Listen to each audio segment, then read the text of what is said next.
Suratul Lail imeteremka Maka.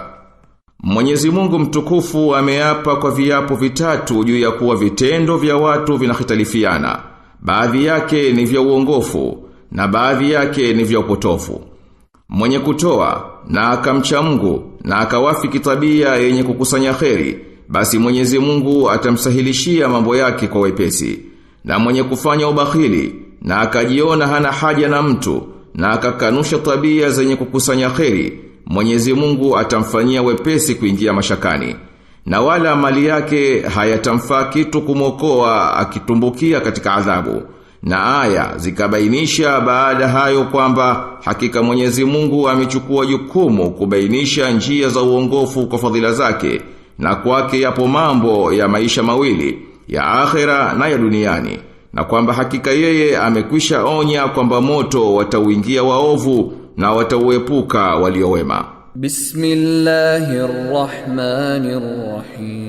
Bismillahirrahmanirrahim. Kwa jina la Mwenyezi Mungu mwingi wa rehema, mwenye kurehemu. Wal-layli idha yaghsha, na hapa kwa usiku unapofunika. Wan-nahari idha tajalla, na mchana unapodhihiri. Wama khalaqa adh-dhakara wal-untha, na kwa aliyeumba dume na jike. Inna sa'yakum la shatta, hakika juhudi zenu bila shaka ni mbalimbali. Fa amma man a'ta wattaqa, ama mwenye kutoa na akamcha Mungu, wasaddaqa bil husna, na akaliwafiki lilo jema, fasanuyassiruhu lil yusra, tutamsahilishia yawe mepesi. Wa amma man bakhila wastaghna, na ama mwenye kufanya ubakhili na asiwe na haja ya wenzake, wakadhaba bil husna,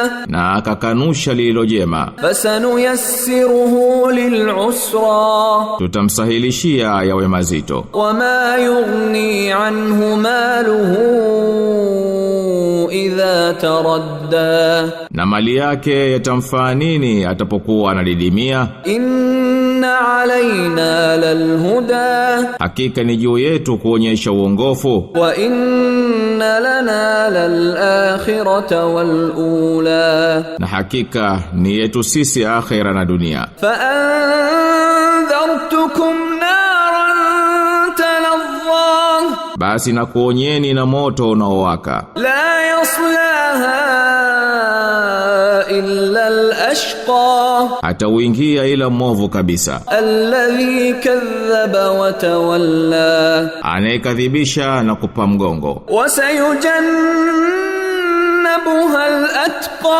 na mcha Mungu ataepushwa nao. Alladhi yu'ti malahu yatazakka, ambaye hutoa mali yake kwa ajili ya kujitakasa. Wama li ahadin 'indahu min ni'matin tujza, na wala si kwa kuwa yupo yoyote aliyemfanyia hisani ndiyo anamlipa. Illa ibtighaa